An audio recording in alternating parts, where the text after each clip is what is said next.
Si tienen Biblias, por favor, vamos al Evangelio de Juan. Si recuerdan, vamos en el capítulo 5. Voy a continuar yo del versículo 19 hasta el versículo 29. Voy a leer Juan 5, versículos 19 al 29. Les recomiendo que tengan Biblia ahí, ya sea electrónica o en papel, para que puedan ir siguiendo los versículos. Voy a leer Juan 5, del 19 al 29. Dice así: Por eso Jesús les decía, en verdad les digo que el Hijo no puede hacer nada por su cuenta, sino lo que ve hacer al Padre. Porque todo lo que hace el Padre, eso también hace el Hijo de igual manera. Pues el Padre ama al Hijo y le muestra todo lo que él mismo hace, y obras mayores que ésta les mostrará, para que ustedes se queden asombrados. Porque así como el Padre levanta a los muertos y les da vida, asimismo el Hijo también da vida a los que él quiere. Porque ni aun el Padre juzga a nadie, sino que todo juicio se lo ha confiado al Hijo, para que todos honren al Hijo, así como honran al Padre. El que no honra al Hijo, no honra al Padre que lo envió. En verdad les digo, el que oye mi palabra y crea al que me envió, tiene vida eterna, y no viene a condenación, sino que ha pasado de muerte a vida. En verdad les digo que viene la hora, y ahora es, cuando los muertos oirán la voz del Hijo de Dios, y los que oigan vivirán.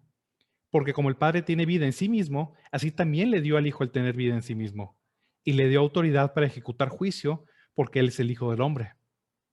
No se queden asombrados de esto, porque viene la hora en que todos los que están en los sepulcros oirán su voz y saldrán.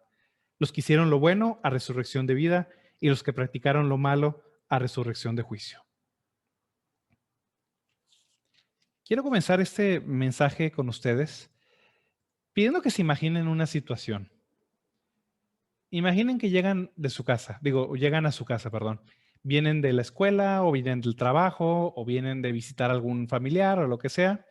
Llegan a su casa, entran, llegan a su sala, se sientan un rato, les da sed después de un día de trabajo, un día de escuela, tienen algo de hambre y van al refrigerador, van a su cocina, van al refri porque tienen hambre o tienen sed y quieren sacar algo.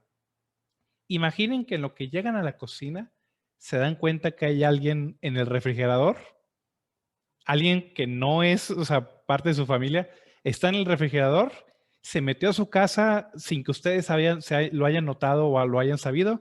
De repente lo ven que está abriendo el refri y está sacando comida o refrescos o lo que sea. ¿Cuál sería tu reacción en ese momento? Si es un completo desconocido, seguramente llamas a la policía, ¿no? O si te haces el valiente, pues lo sacas a patadas de tu casa. Es alguien que vino como intruso a meterse a una propiedad que no le pertenece. Pero digamos que es un conocido. A lo mejor no es un gran amigo, pero es un conocido. No sé, a lo mejor tu maestro de la escuela o algún primo de esos que medio convive uno a veces, pero no es tan cercano.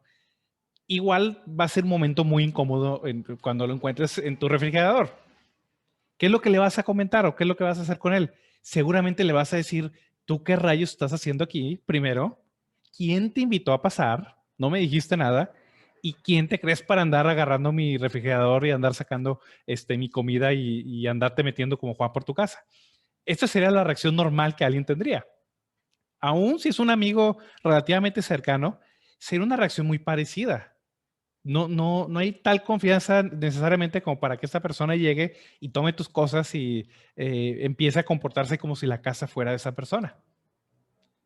Pero imaginen otra vez el mismo acontecimiento. Llegan a su casa, van al refrigerador, pero supongamos que en lugar de un desconocido o en lugar de ese primo lejano o compañero de la escuela, en mi caso, por ejemplo, supongamos que llego y está mi esposa.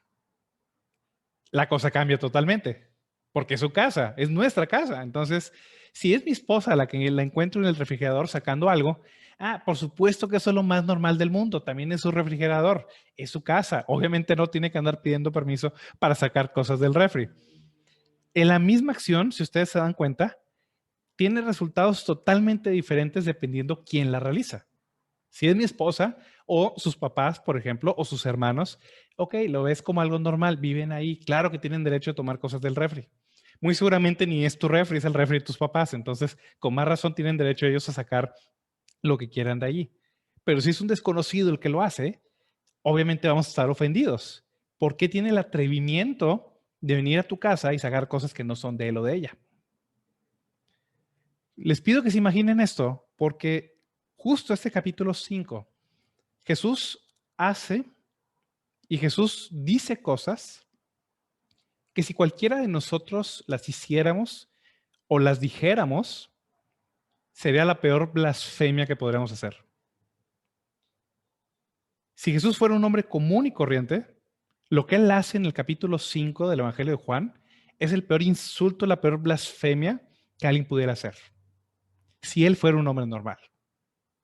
Toda la controversia del capítulo 5, y justo lo empezamos viendo con Hugo la semana pasada, ahorita vamos a repasar un poco acerca de ello, tiene que ver con eso. ¿Quién es Jesús y por qué se atreve a hacer y decir lo que hace en ese capítulo? Quiero que repasemos un poco en dónde nos habíamos quedado. Digo, mucho de esto ya lo vimos con Hugo la semana pasada. Si empezamos el capítulo 5, leemos desde el versículo 1, después de esto se celebraba una fiesta de los judíos y Jesús subió a Jerusalén. Hay en Jerusalén, junto a la puerta de las ovejas, un estanque que en hebreo se llama Betesda, que tiene 5 pórticos.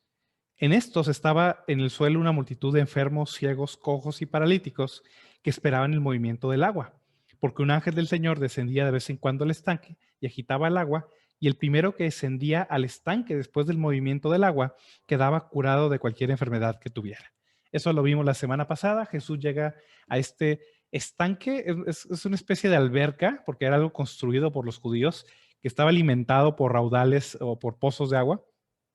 Jesús llega y en ese lugar hay un montón de personas enfermas, con discapacidades, con un montón de problemas físicos, porque ellos esperaban que en ese lugar hubiera sanidad para ellos, esperaban que el agua se moviera y prácticamente era un concurso de clavados a ver quién se lograba meter primero.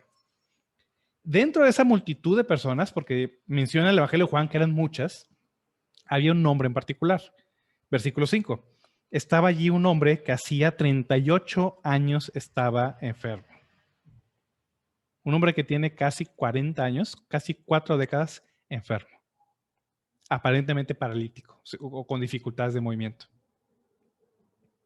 Cuando Jesús lo vio acostado allí y supo que ya llevaba mucho tiempo en aquella condición, le dijo, ¿quieres ser sano? El enfermo le respondió, Señor, no tengo a nadie que me meta en el estanque cuando el agua es agitada. Y mientras yo llego, otro baja antes que yo. Lo habíamos visto con Hugo la semana pasada.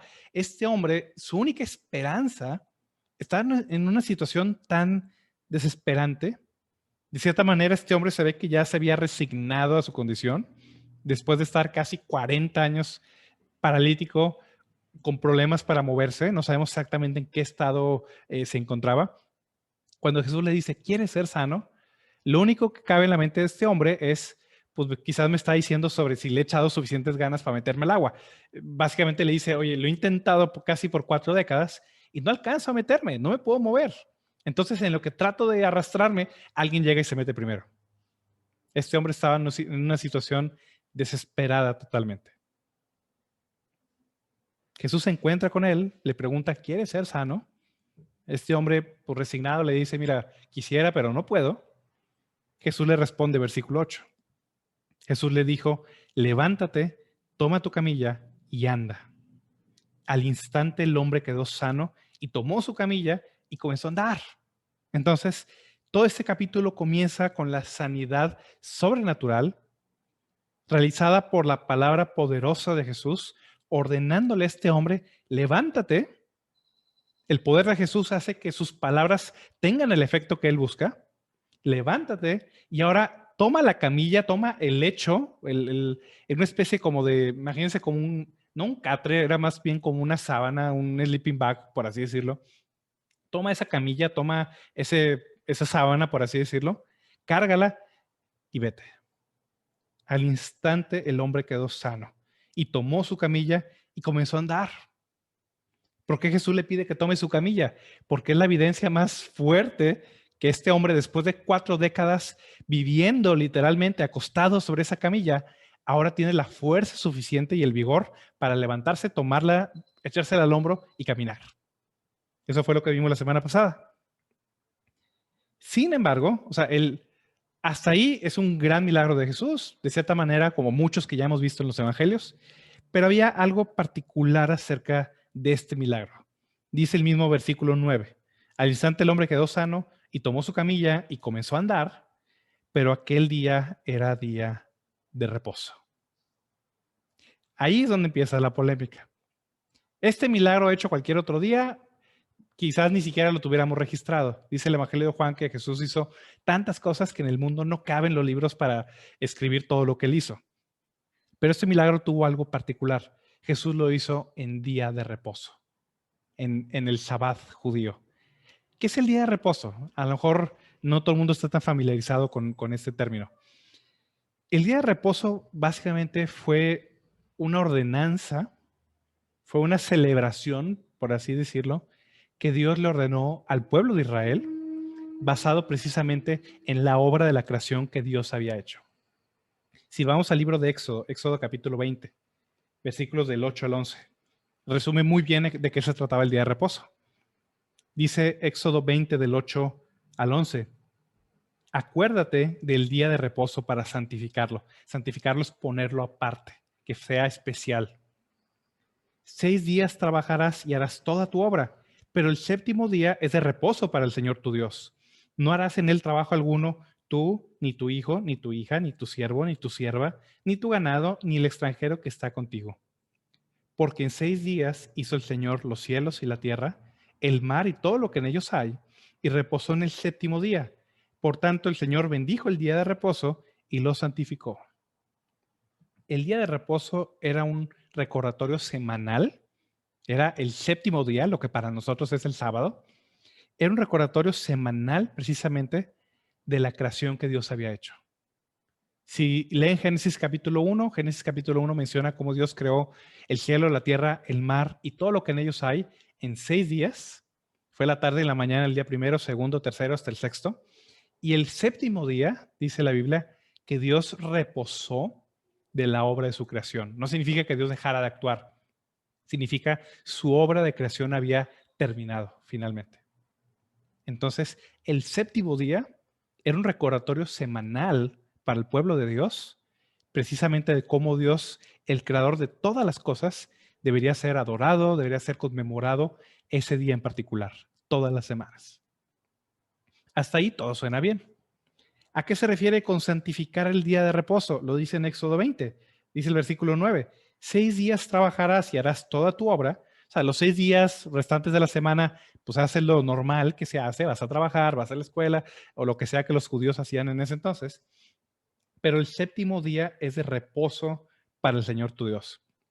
¿A qué se refiere con reposo?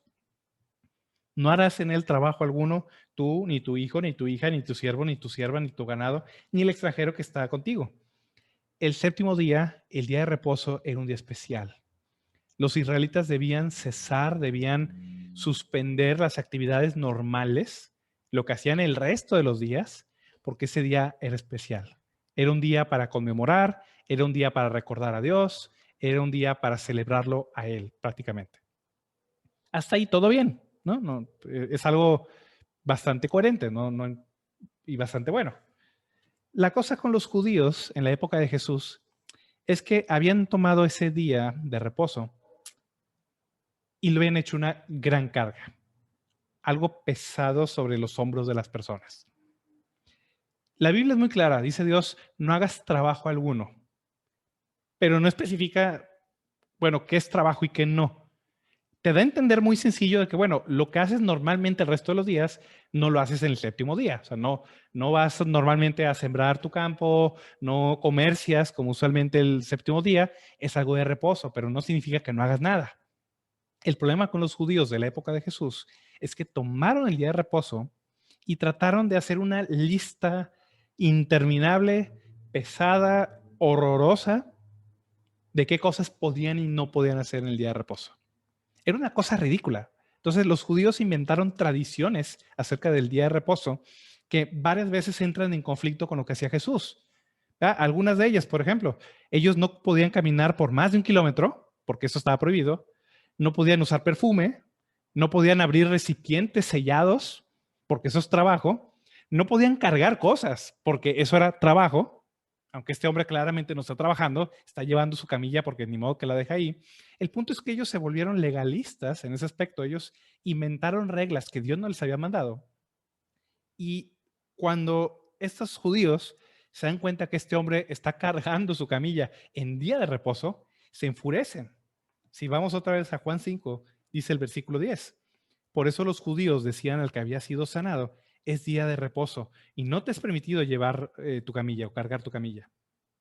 Pero él le respondió, el mismo que me sanó me dijo, toma tu camilla y anda. Básicamente los judíos llegan con este hombre, lo acusan de, oye, que ¿por qué estás quebrantando el día de reposo? No deberías andar cargando cosas. Y el hombre de cierta manera hace como, le pasa la bolita, por así decirlo, a Jesús, diciendo, no, pues el que me sanó, todo el mundo sabía que este hombre era un paralítico, el que me sanó, pues, me dijo, carga tu camilla y anda, y pues ni modo de desobedecerlo, ¿no? En lugar de estar asombrados porque este hombre quedó sano inmediatamente y está cargando la misma camilla en la que estuvo casi 40 años, ahora se enfurecen más con el hombre que le ordenó a este paralítico o ex paralítico a cargar su camilla. Dice el versículo 12. Le preguntaron, ¿quién es el hombre que te dijo, toma tu camilla y anda? ¿Se acuerdan la ilustración que comenté al inicio? Lo que ellos están haciendo básicamente es decir, ¿quién tiene el atrevimiento de andarle ordenando a la gente que quebrante el día de reposo? ¿Ya? Independientemente de que ya hemos visto que eso era algo ridículo, pero ellos están sumamente ofendidos, no solo por este hombre que está cargando esa camilla, sino por la persona que le ordenó que cargara esa camilla.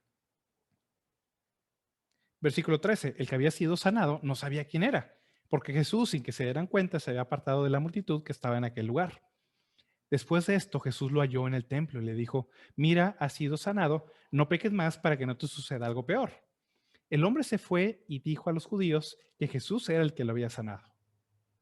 No sabemos si fue por emoción o por chismoso o lo que sea, pero total, este hombre identifica a Jesús como aquel que le ordenó que cargara su camilla. Versículo 16. A causa de esto, los judíos perseguían a Jesús porque hacía estas cosas en el día de reposo. Entonces, vimos el milagro, vimos la polémica que se arma por el día de reposo y estas personas llegan con Jesús y lo empiezan a acusar por qué estás ordenando a las personas que carguen algo cuando es día de reposo. ¿Quién eres? ¿Por qué te atreves a hacer tal cosa? ¿Cuál es la respuesta de Jesús? Algo interesante es que no es la primera vez que Jesús discutía con ellos acerca del día de reposo. No lo vamos a leer, pero si quieren consultar luego sus Biblias, en Lucas, por ejemplo, Lucas capítulo 6, capítulo 13, capítulo 14, por ejemplo, Jesús discute varias veces con los judíos acerca del día de reposo, porque Jesús sanaba en día de reposo principalmente. Y al menos en Mateo, Marcos y Lucas, cuando Jesús discute con ellos acerca del día de reposo, el énfasis de Jesús o la respuesta principal de Jesús es tratar de corregir la mala interpretación que ellos tenían acerca del día de reposo. Si ustedes leen Mateo, Marcos o Lucas, cuando Jesús trata sobre el día de reposo, básicamente Jesús les dice, ustedes no entienden de qué trata el día de reposo. Son unos hipócritas porque sus leyes ni ustedes mismos las obedecen y nada más ponen una carga que ustedes no quieren cargar. Esa es la respuesta básica de Jesús en Mateo, Marcos y Lucas, cuando tiene ese conflicto sobre el día de reposo. Pero lo interesante es que aquí en el Evangelio de Juan, aquí en Juan 5, Jesús toma un enfoque diferente. Jesús no se pone a discutir acerca de las interpretaciones del día de reposo. Jesús les dice algo que los enfurece todavía más. Dice el versículo 17. Jesús le respondió, hasta ahora mi Padre trabaja y yo también trabajo. ¿A qué se refiere con eso? Quizás no nos cae el peso de lo que Jesús está diciendo. Los judíos entendían muy claramente que las leyes del día de reposo no aplicaban para Dios por obvias razones. Dios es Dios. Él da las leyes, Él no las tiene que seguir. Las leyes son para nosotros. Y además, si Dios no hiciera nada en el día de reposo, el universo se hace un caos. Porque dicen los salmos, por ejemplo, que es por la palabra de Dios que todo el universo existe y es mantenido. Dios mantiene a su creación. Dice otro salmo que si Dios quita su Espíritu Santo, si deja de trabajar por un segundo, el universo deja de existir. Entonces los judíos claramente entienden que las leyes acerca del día de reposo no tienen que ver con Dios, tienen que ver con los seres humanos, por razones obvias.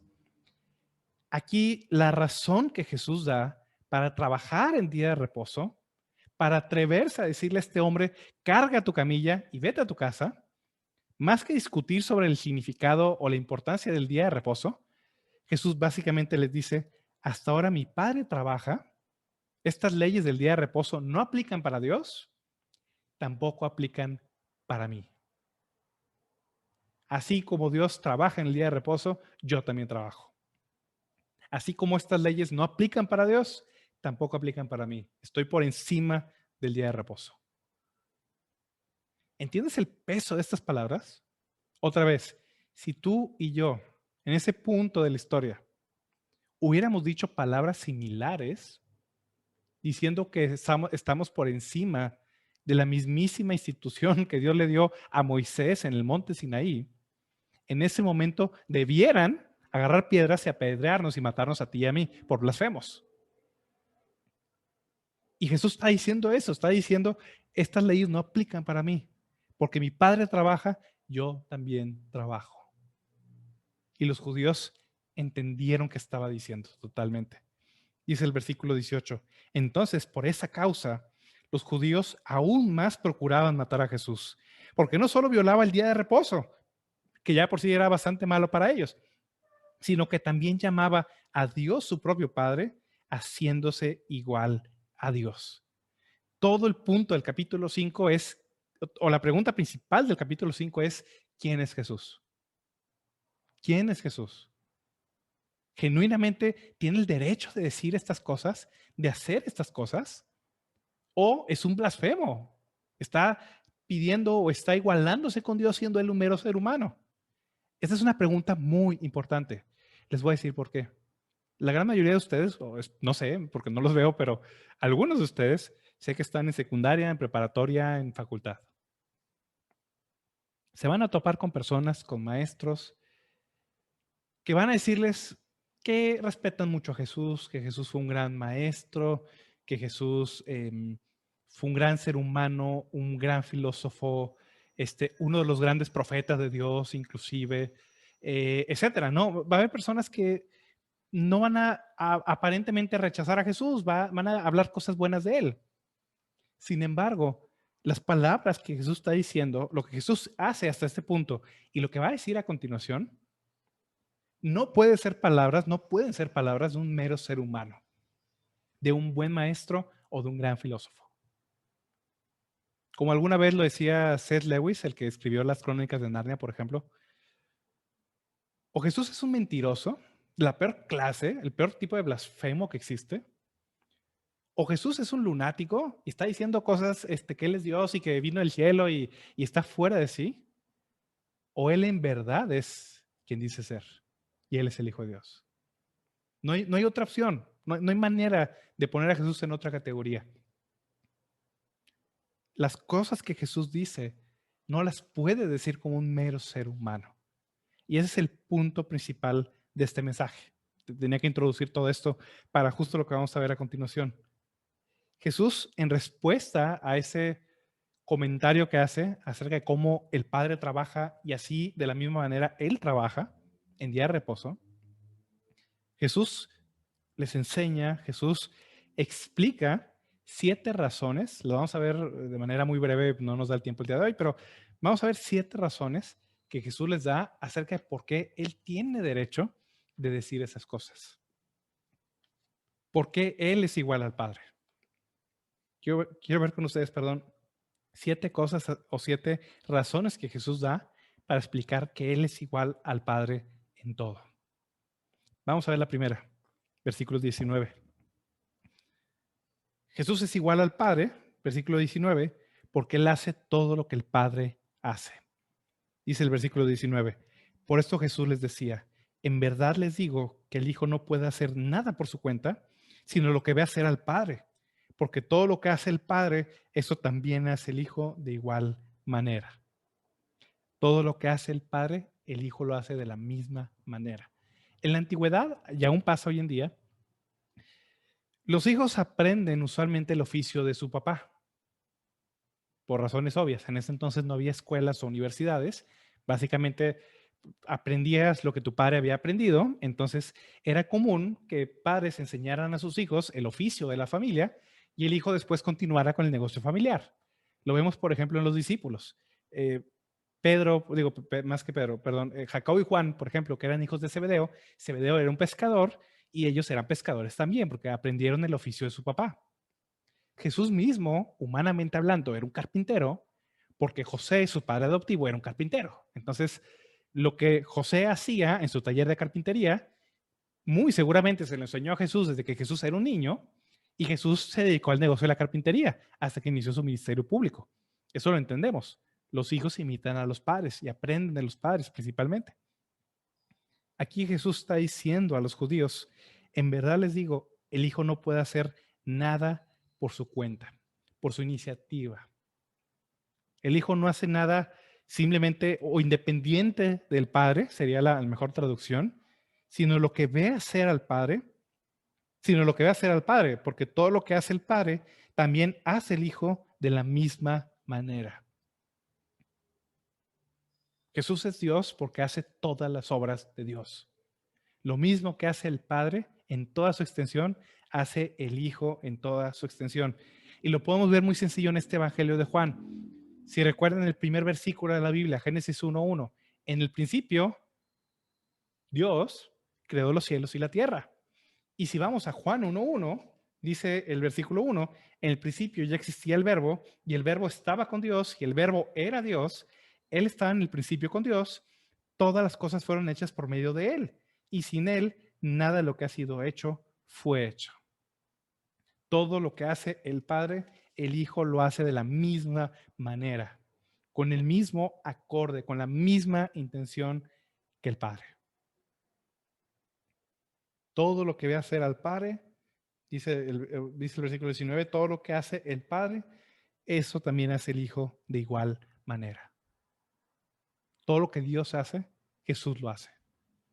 Él no es un mero ser humano, es verdadero Dios. Segunda razón, versículo 20. Pues el Padre ama al Hijo y le muestra todo lo que Él mismo hace, y obras mayores que éstas le mostrará para que ustedes se queden asombrados. No hay, yo creo, cosa más profunda en la Biblia que como inicia el versículo 20. El Padre ama al Hijo. Quizás no nos sorprende mucho. ¿Por qué? Porque escuchamos todo el tiempo que Dios es amor y que Dios ama a todo el mundo, ¿no? Dios ama a la naturaleza y Dios ama al mundo y Dios ama a los pecadores y Dios ama a las almas perdidas y Dios ama a los creyentes. Entendemos que Dios ama en general porque Dios es amor. Eso hace que perdamos de vista lo que Jesús está diciendo aquí. Pero Jesús es igual al Padre porque Él tiene una relación exclusiva con el Padre que nadie más tiene. Cuando Jesús dice el Padre ama al Hijo, no es el mismo amor que nos tiene a ti y a mí.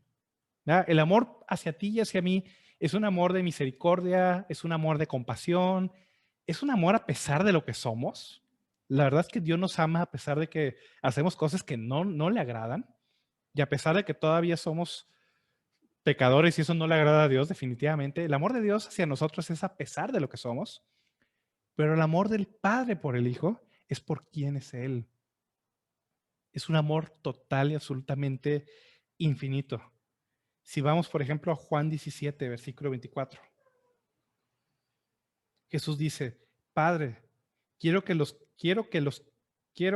que me has dado estén también conmigo donde yo estoy, para que vean mi gloria, la gloria que me has dado, porque me has amado desde antes de la fundación del mundo.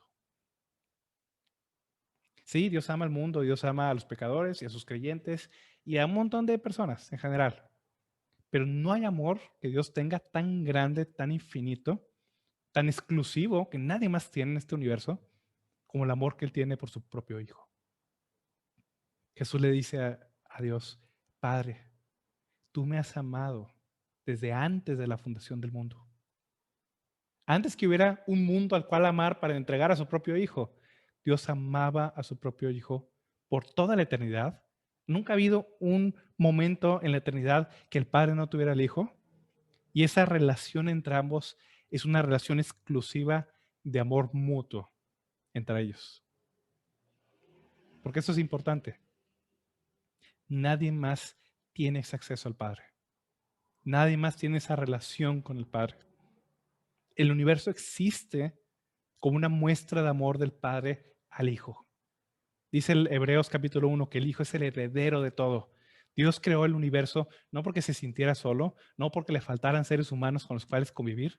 Dios creó el universo porque ama al Hijo, porque quiere darle todo a su Hijo. Ese es el amor del Padre hacia el Hijo. Y esa relación exclusiva de amor, únicamente Jesús la tiene.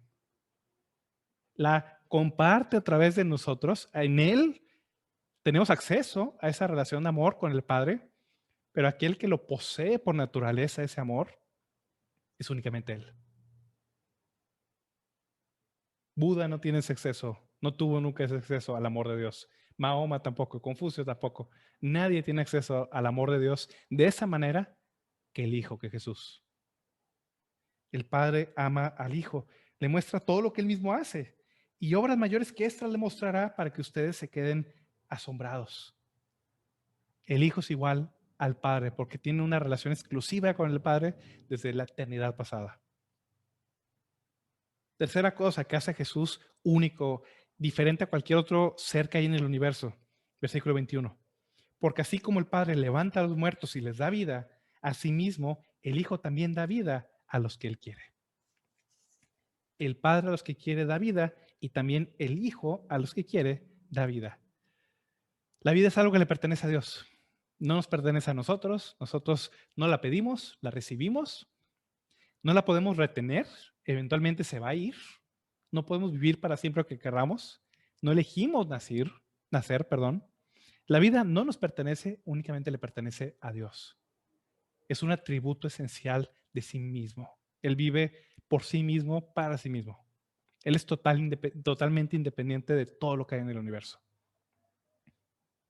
Pero no solo el Padre tiene vida en sí mismo. Dice el versículo 21, así como el Padre levanta a los muertos y les da vida, así también el Hijo a los que quiere da la vida. Otra vez lo dice Juan 1, versículo 4.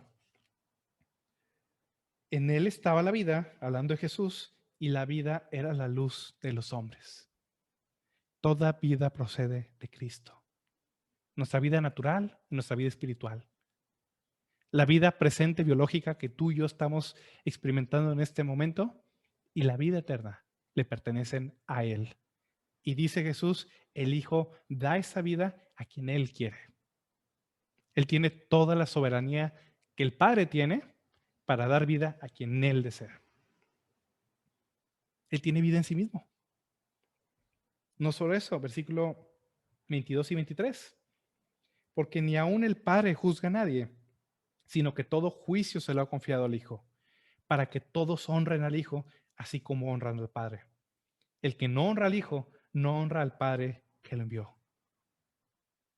Jesús es igual al Padre en autoridad. Jesús es igual al Padre en naturaleza. Jesús es igual al Padre en autoridad. Jesús es igual al Padre en que tiene vida en sí mismo. Por lo tanto, dice Jesús, todos honren al Hijo, así como honran al Padre. El que no honra al Hijo, no honra al Padre que le dio. Todos honren al Hijo de la misma manera que honran al Padre. Alguien que habla bien de Jesús diciendo que es un gran maestro y un gran profeta y un hombre muy bueno y lo que sea, no está honrando al Hijo como el Hijo merece. Él es el Salvador del mundo. Es el mismísimo Hijo de Dios. Y el mismo honor que el Padre merece, la misma adoración que Dios el Padre merece absoluta, es la misma adoración que el Hijo merece. De tal manera, es tan unido el Padre y el Hijo, son el mismo Dios, la misma naturaleza, que honrar al Hijo es honrar al Padre. No están en competencia. Honrar al Hijo es honrar al Padre. El que no honra al Hijo, no honra al Padre que le envió. Rechazar a Cristo es rechazar a Dios. Aceptar a Cristo es aceptar a Dios. Hay un vínculo indisoluto entre ambos. No se puede separar al Padre y al Hijo. Dice Juan en sus cartas más adelante que aquel que no tiene el Hijo tampoco tiene el Padre. Aquel que tiene el Hijo tiene el Padre y el Hijo. Vienen juntos, el Padre y el Hijo. No solo eso, Jesús también Punto número 5, es quien da la vida eterna. Versículo 24 y 25. En verdad les digo, el que oye mi palabra y cree al que me envió, tiene vida eterna y no viene a condenación, sino que ha pasado de muerte a vida. En verdad les digo que viene la hora, y ahora es, cuando los muertos oirán la voz del Hijo de Dios, y los que oigan vivirán. Ahora con estos años, bueno, ya cumplimos un año de pandemia, sabemos que es una situación desesperada para muchas personas. Sabemos que en México ha habido muchos muertos, personas que han perdido sus trabajos, crisis terribles. Varios de ellos los conocemos, son familiares, amigos. Quizás a ustedes mismos también estén pasando por algo así. Y una de las cosas que más me da tristeza, sinceramente, es ver cómo personas buscan la salvación, buscan una esperanza, buscan algo, cuando la única persona a la que realmente pudieran acudir es al mismo Señor Jesús. He visto personas haciendo curas milagrosas, consultando hasta astrólogos y brujos y haciendo mil cosas. El único que te puede dar la vida eterna, el único que te puede llevar a una relación con Dios es el Señor Jesucristo. En verdad les digo, dice Jesús en el versículo 24, el que oye mi palabra y cree al que me envió, tiene vida eterna aquí en este momento. Y no vendrá a condenación, no viene a condenación, sino que ha pasado de muerte a vida. El que oye mi palabra, dice Jesús. ¿Estás escuchando su palabra? Puede que la oigas, puede que la estamos leyendo, entonces estás oyendo lo que te estoy diciendo. Pero oye su palabra. ¿Crees al que lo envió? ¿Crees que Él es el Hijo de Dios? ¿Crees que Él es tu Salvador? Esa promesa es para ti. No son las palabras de un Cristo pasado, son las palabras del Cristo vivo, presente, que te está hablando en este momento. Tú que me estás escuchando, si tú oyes su palabra, si tú crees al que le envió, dice Jesús, en este momento tienes la vida eterna. No solo eso, Jesús lo reafirma totalmente. Dice, tienes la vida eterna y no viene a condenación o no viene a juicio, sino que ha pasado de muerte a vida. En verdad les digo que viene la hora y ahora es cuando los muertos oirán la voz del Hijo de Dios y los que oigan vivirán. ¿A qué se refiere con eso? ¿Qué muertos? Estos muertos espirituales. Un día los muertos físicos van a escuchar su voz, viene más adelante. Pero en este momento, aquí y ahora, si tú escuchas la voz del Hijo de Dios en esta predicación, en esta palabra, si tú crees en Él, si tú le entregas tu vida, tienes vida eterna. Aquel que oye la voz del Hijo de Dios vivirá. Vivirá. Pasará de muerte espiritual a vida eterna, aquí en este momento. Esta es una promesa para ti. Jesús es igual al Padre en todo, en actividad, en naturaleza, en honra, en vida. Y únicamente Él es el que puede dar esa vida espiritual, esa vida eterna a aquellos que confían en Él. Como dice más adelante Jesús, porque a Jesús, señaló Dios el Padre. Es a través de Él que viene la vida eterna, no a través de nadie más. Tus buenas obras no te van a salvar, ni alguna religión que profeses, ni acudir entre comillas o conectarte a estos sermones o cualquier obra que tú hagas. Eso no te va a salvar. Es la fe en el Señor Jesucristo lo que te promete, lo que te garantiza la vida eterna. No vendrá condenación, sino que ha pasado de muerte a vida.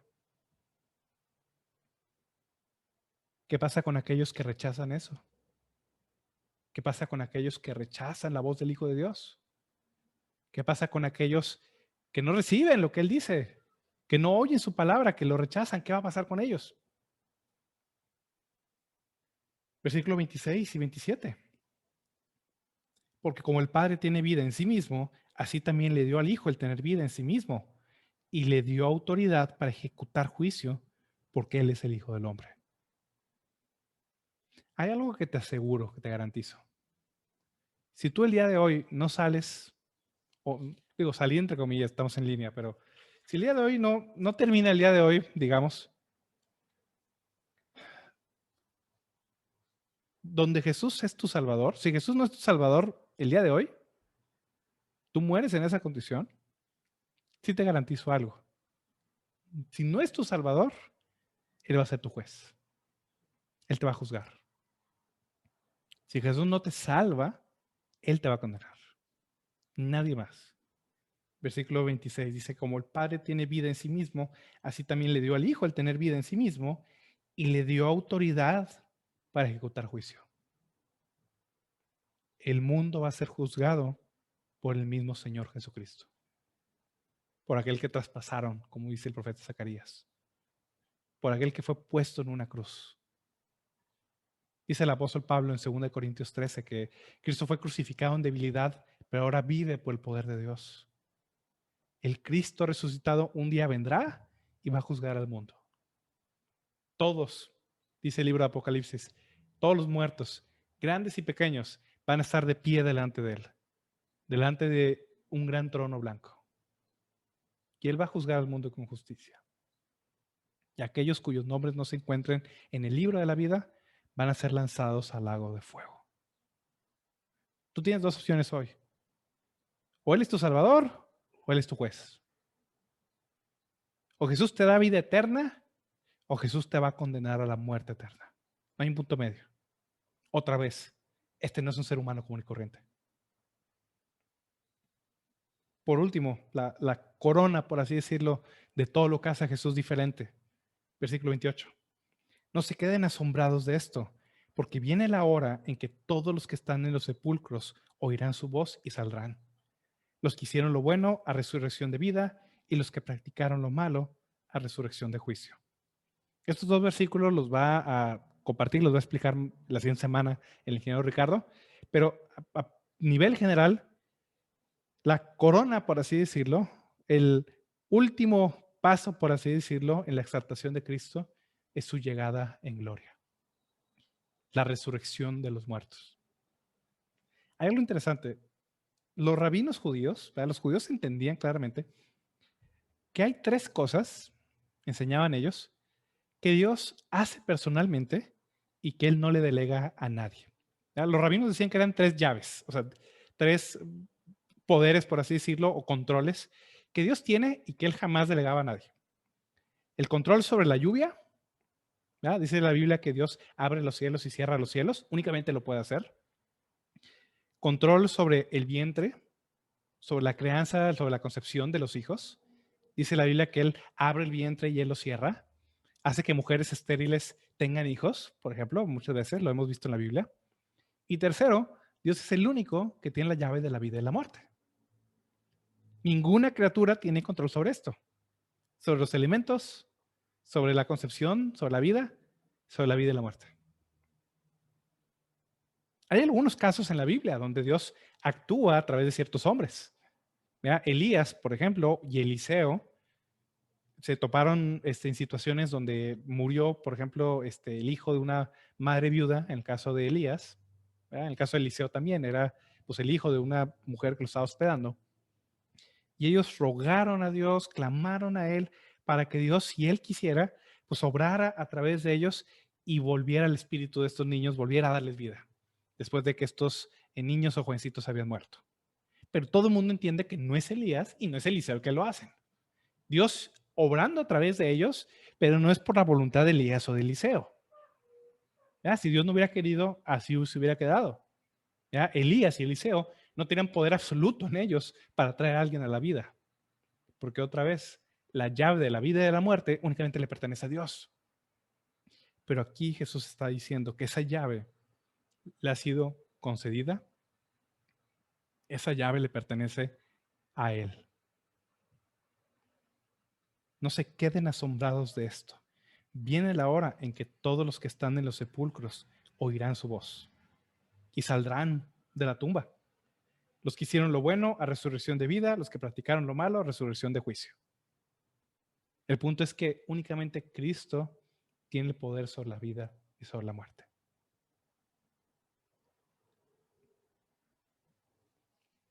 Si pueden ver en todo lo que expusimos, estos versículos del día de hoy, nada más hay un tema para hoy. Jesús es todo. Él es todo. Él es igual al Padre en todo lo que hemos visto aquí.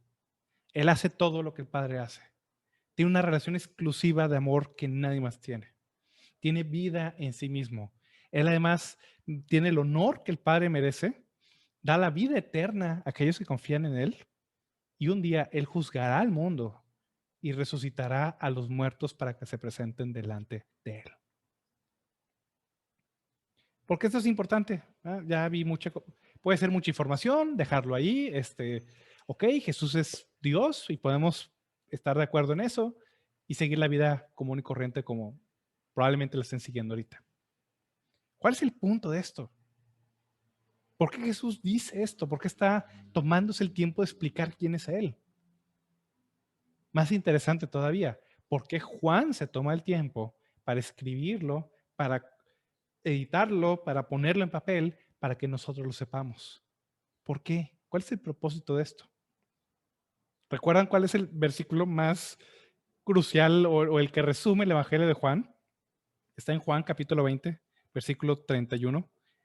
Pero estas cosas se han escrito para que ustedes crean que Jesús es el Cristo, el Hijo de Dios, y para que al creer tengan vida en su nombre. Esto que Jesús está diciendo, te lo está diciendo a ti. ¿Para qué? Para que tú creas que Jesús es el Hijo de Dios y para que creyendo en Él tengas vida, vida eterna en su nombre. Tú crees en Él, tú has confiado en Él, tú le has entregado tu vida.